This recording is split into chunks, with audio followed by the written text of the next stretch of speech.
ये जो इंडिकेटर है ये शॉर्ट टर्म ट्रेंड्स को भी पकड़ लेता है। दोनों इंडिकेटर देखने में बिल्कुल सिंपल हैं, लेकिन यहाँ पर फर्क सिर्फ इतना है।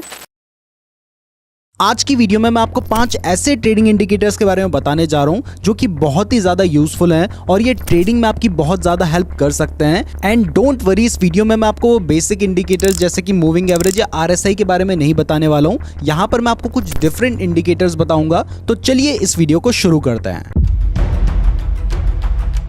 तो नंबर 5 पर है मनी फ्लो इंडेक्स। इस इंडिकेटर को लगाने के लिए आपको ट्रेडिंग व्यू में जाने के बाद इंडिकेटर्स वाले सेक्शन में जाना होगा और यहाँ पर MFI लिखकर सर्च करना होगा। जैसे ही आप MFI लिखकर सर्च कर देंगे तो आपको ये इंडिकेटर नजर आ रहा है, आपने इस पे क्लिक कर देना है। अब जैसे ही आप इस पे क्लिक करेंगे तो ये इंडिकेटर बेसिकली एक ऑसिलेटर है, तो इसलिए ये चार्ट में नीचे प्लॉट हो रहा है। अब ये इंडिकेटर दिखने में आपको कुछ RSI जैसा लग रहा होगा, तो ये बेसिकली RSI ही है, लेकिन RSI में सिर्फ प्राइस को कंसीडर किया जाता है, जो स्टॉक का वॉल्यूम होता है उसको कंसीडर नहीं किया जाता है। जबकि जो MFI है इसमें प्राइस के साथ साथ स्टॉक का जो वॉल्यूम है उसको भी कंसीडर किया जाता है, जिसकी वजह से इसे वॉल्यूम वेटेड RSI भी कहा जाता है। MFI के साथ एक बार मैं आपको RSI भी लगाकर दिखाता हूं। तो इसके लिए हमने RSI लिखकर सर्च किया और इस पे क्लिक कर दिया, तो यहाँ पर अब हमारा RSI इंडिकेटर भी लग चुका है। तो अब आप देख सकते हैं कि दोनों इंडिकेटर देखने में बिल्कुल सिंपल हैं, लेकिन यहाँ पर फर्क सिर्फ इतना है कि जहाँ पर RSI की कैलकुलेशन करने के लिए सिर्फ शेयर की प्राइस को कंसीडर किया गया है, वहीं मनी फ्लो इंडेक्स इंडिकेटर को कैलकुलेट करने के लिए यहाँ प्राइस के साथ साथ वॉल्यूम को भी इंक्लूड किया गया है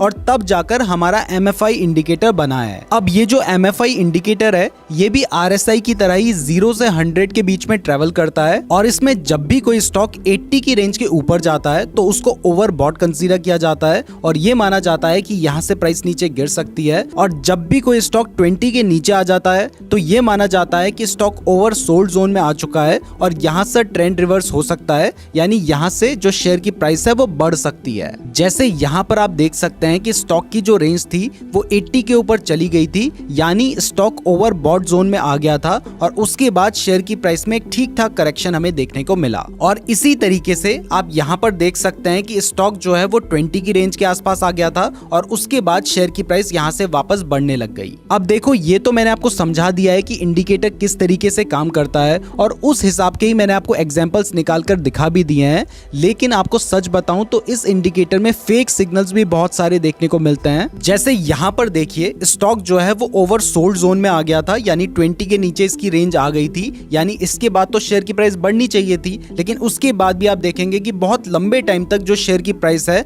वो एक रेंज में ही ट्रेड कर रही थी। तो इसलिए अगर आप ट्रेडिंग करते हैं तो आपको सिर्फ इस इंडिकेटर के बेसिस पे ट्रेडिंग नहीं करनी है, लेकिन ये इंडिकेटर आपकी हेल्प कर सकता है बाकी स्ट्रेटजी या फिर बाकी इंडिकेटर्स के साथ मिलाकर अपने ट्रेंड को कंफर्म करने में। वैसे अगर आप बिल्कुल बेसिक से लेकर एडवांस तक का स्टॉक मार्केट सीखना चाहते हैं तो इसके लिए हमने एक 46 लेक्चर्स का कोर्स बना रखा है, जिसको आप हमारे ऐप नीरज जोशी से बाय कर सकते हैं, लिंक डिस्क्रिप्शन पे दिया गया है। तो अब आपको समझ आ गया है कि MFI इंडिकेटर किस तरीके से काम करता है। तो चलिए अब चलते हैं हमारे 4th नंबर के इंडिकेटर पैराबोलिक SAR की तरफ। तो ये जो पैराबोलिक SAR है ये एक बहुत ही सिंपल इंडिकेटर है, बिल्कुल सुपर ट्रेंड की तरह ही काम करता है, लेकिन मैंने नोटिस किया है कि ये सुपर ट्रेंड से थोड़ा बेटर परफॉर्म करता है। तो इस इंडिकेटर को लगाने के लिए आपको यहाँ पर सर्च करना होगा पैराबोलिक SAR, ये यहाँ पर आ गया है और आपने इस पर क्लिक कर देना है। अब जैसे ही आप इस पर क्लिक कर देंगे तो आपको जो चार्ट है उसके नीचे और ऊपर ऐसे बहुत सारे डॉट्स देखने को मिलेंगे। तो अगर ये डॉट्स आपको कैंडल के नीचे देखने को मिलते हैं तो इसका मतलब है कि यहाँ पर स्टॉक जो है वो अप ट्रेंड में है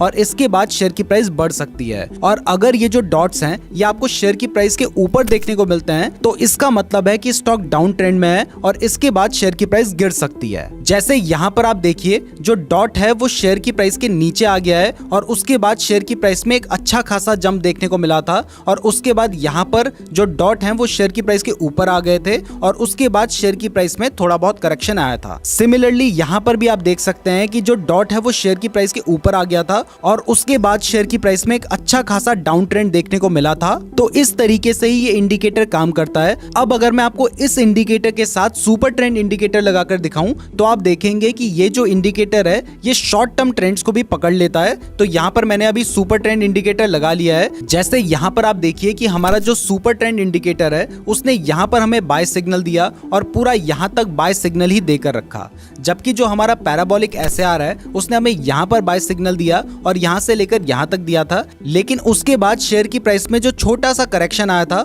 वो भी हमें पैराबोलिक SAR में पता चला, जबकि सुपर ट्रेंड ने हमें इतने लंबे टाइम तक बाय सिग्नल ही देकर रखा था। तो इस तरीके से हमारा पैराबोलिक SAR काम करता है। अब जैसे जैसे हम आगे बढ़ते जाएंगे मैं आपको और बेटर इंडिकेटर्स बताता जाऊंगा, तो इस वीडियो को लाइक जरूर कर दीजिएगा। और अगर आप चाहते हैं कि मैं 5 और इंडिकेटर्स के ऊपर वीडियो लेकर आऊं तो कमेंट में इंडिकेटर जरूर लिख दीजिएगा। अगर आप लोगों के अच्छे खासे कमेंट्स आएंगे तभी हम इस टॉपिक के ऊपर दोबारा वीडियो लेकर आएंगे। अब आते हैं हमारे 3rd नंबर के इंडिकेटर ADX पर। ADX इंडिकेटर आपको बाकी इंडिकेटर्स की तरह ये नहीं बताता है कि शेयर की प्राइस ऊपर जाएगी या फिर नीचे जाएगी, लेकिन ये इंडिकेटर एक बहुत ही ज्यादा यूजफुल इंडिकेटर है जो कि आपको बताता है कि अभी जो भी ट्रेंड चल रहा है उसकी स्ट्रेंथ क्या है, यानी वो ट्रेंड एक वीक ट्रेंड है या फिर वो एक स्ट्रॉन्ग ट्रेंड है। तो चलिए इस इंडिकेटर को भी डायरेक्टली चार्ट में समझ लेते हैं। तो इस इंडिकेटर को लगाने के लिए आपको इंडिकेटर वाले सेक्शन में जाना है और यहाँ पर जाने के बाद आपको ADX लिख देना है। तो यहाँ पर आपको दिखाई दे रहा है एवरेज डायरेक्शनल इंडेक्स,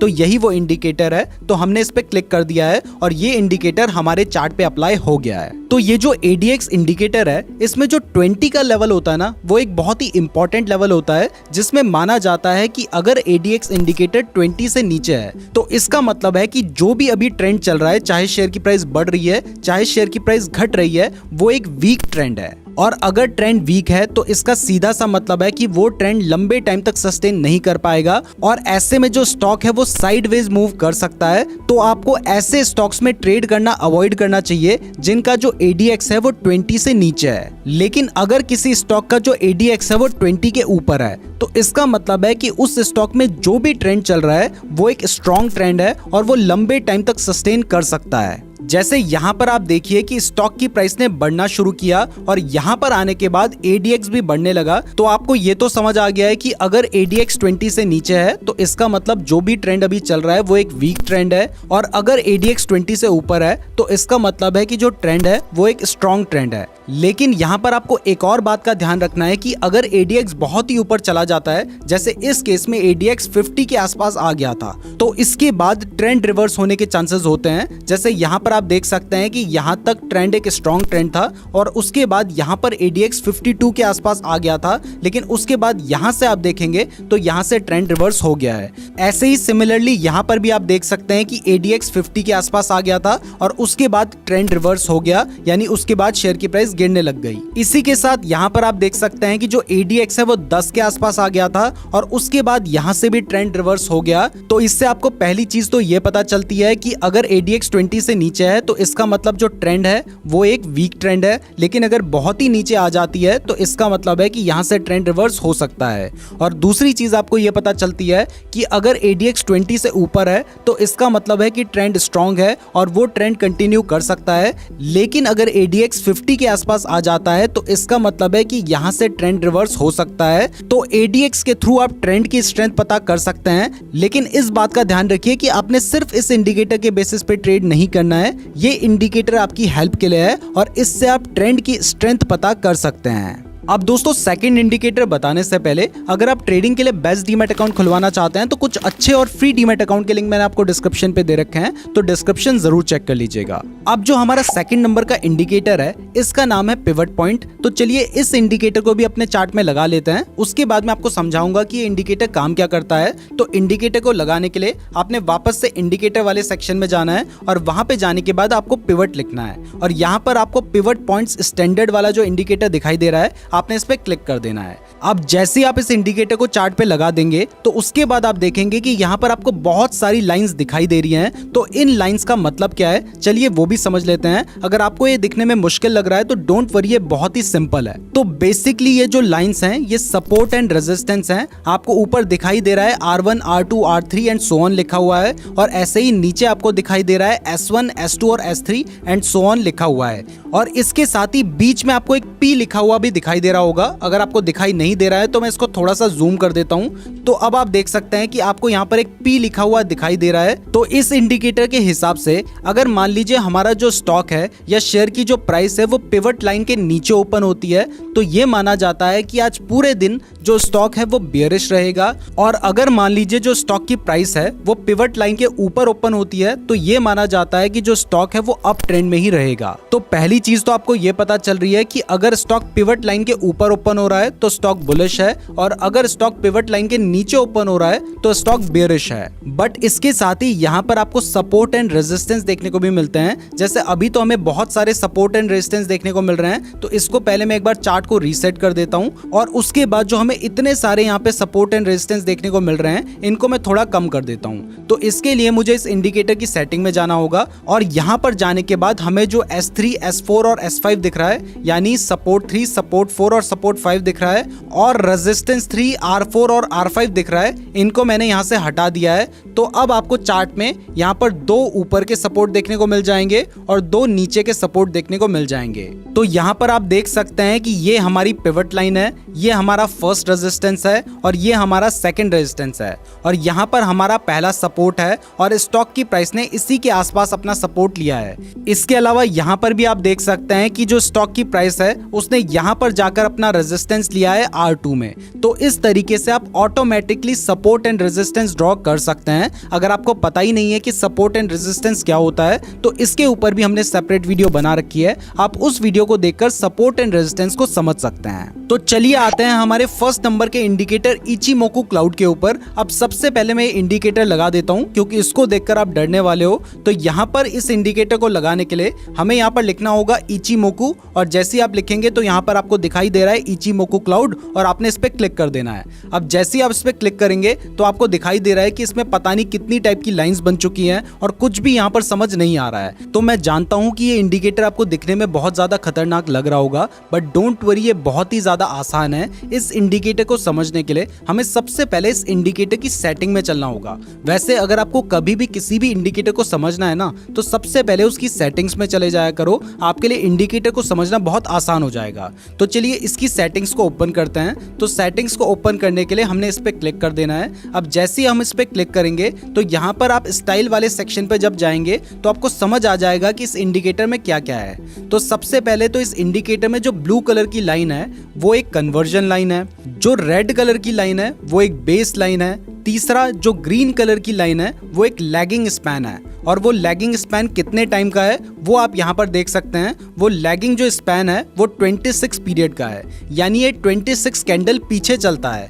और ऐसे ही जो क्लाउड बन रहा है उसमें जो हमारी ग्रीन कलर की लाइन है वो हमारा लीडिंग स्पैन ए है, और जो रेड कलर की लाइन है वो हमारा लीडिंग स्पैन बी है। तो हमारा जो क्लाउड है वो लीडिंग स्पैन ए और लीडिंग स्पैन बी से मिलकर बना हुआ है। तो अब आपको समझ आ गया है कि इस इंडिकेटर में बेसिकली 3 चीजें हैं। पहला है ये क्लाउड, दूसरी है हमारी ये ग्रीन लाइन जो कि हमारी शेयर की प्राइस के 26 कैंडल पीछे चल रही है। आप देख सकते हैं कि जो शेयर की प्राइस है वो यहाँ पर है, और जो हमारा लैगिंग स्पैन है वो यहाँ पर चल रहा है, और अगर आप इसको जोड़ेंगे तो ये यहाँ पर 26 कैंडल्स होंगी। और यहाँ पर जो तीसरी चीज है वो है हमारी कन्वर्जन लाइन और बेस लाइन। तो चलिए अब समझते हैं कि ये इंडिकेटर काम कैसे करता है। तो ये इंडिकेटर बेसिकली 3 तरह के कंफर्मेशन देता है।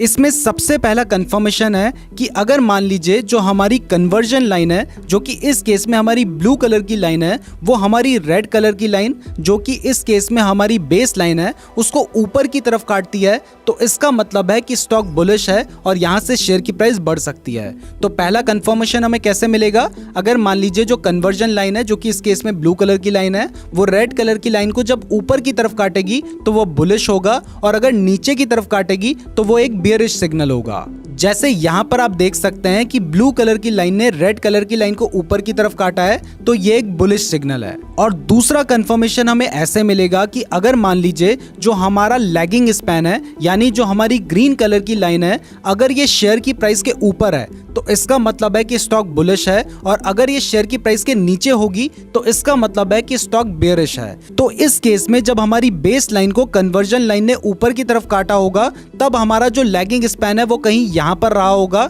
तो इस टाइम पर ये शेयर की प्राइस के ऊपर है, तो हमें दूसरा सिग्नल भी मिल गया है कि स्टॉक बुलिश है। और तीसरा सिग्नल तो बहुत ही ज्यादा सिंपल है। अगर मान लीजिए जो हमारा क्लाउड है वो ग्रीन कलर का है तो इसका मतलब है कि स्टॉक बुलिश है, और अगर क्लाउड रेड कलर का है तो इसका मतलब है कि स्टॉक बेयरिश है। तो इस केस में जब बेस लाइन को कन्वर्जन लाइन ने ऊपर की तरफ काटा होगा तब हमारा जो क्लाउड है वो कहीं यहाँ पर रहा होगा जो कि रेड कलर का है। तो ऐसे केस में आपने यहाँ पर बाय नहीं करना था, लेकिन इसके बाद जब यहाँ पर ग्रीन कलर का क्लाउड बनने लग गया था तब आप इजीली समझ सकते हैं कि स्टॉक बुलिश है, और तब जाकर आप ट्रेड ले सकते थे। अब इसका एक बेयरिश का भी एग्जांपल आपको दूं तो यहाँ पर आप देख सकते हैं कि जो हमारी ब्लू कलर की कन्वर्जन लाइन है उसने हमारी रेड कलर की बेस लाइन को नीचे की तरफ काटा है। तो ये हमारा पहला बेयरिश सिग्नल है। इसके साथ ही यहाँ पर आप देख सकते हैं कि जो हमारा ग्रीन कलर का लैगिंग स्पैन है वो हमारी शेयर की प्राइस के नीचे है, तो ये भी मैंने आपको बताया था कि एक बेयरिश सिग्नल है। और इसके साथ ही थर्ड सिग्नल भी बहुत ही आसान है। यहाँ पर आपको दिखाई दे रहा है कि जो हमारा क्लाउड है वो रेड कलर का बन रहा है, तो इससे भी आप समझ सकते हैं कि जो शेयर की प्राइस है वो यहाँ से गिर सकती है। तो इस तरीके से आप इचिमोकु क्लाउड का यूज कर सकते हैं। तो ये थे 5 इंडिकेटर्स। अगर आप चाहते हैं कि हम 5 और इंडिकेटर्स के ऊपर वीडियो लेकर आएं तो कमेंट जरूर कीजिएगा। मैं उम्मीद करता हूं आपको वीडियो पसंद आई होगी। वीडियो पसंद आई है तो लाइक जरूर कीजिएगा। अगर इस वीडियो में 10,000 लाइक आ जाते हैं तब हम इसका नेक्स्ट पार्ट भी लेकर आ जाएंगे। हमारे सभी सोशल मीडिया अकाउंट्स का लिंक और फ्री डीमैट अकाउंट का लिंक डिस्क्रिप्शन पे दिया गया है, तो डिस्क्रिप्शन जरूर चेक कर लीजिएगा। धन्यवाद।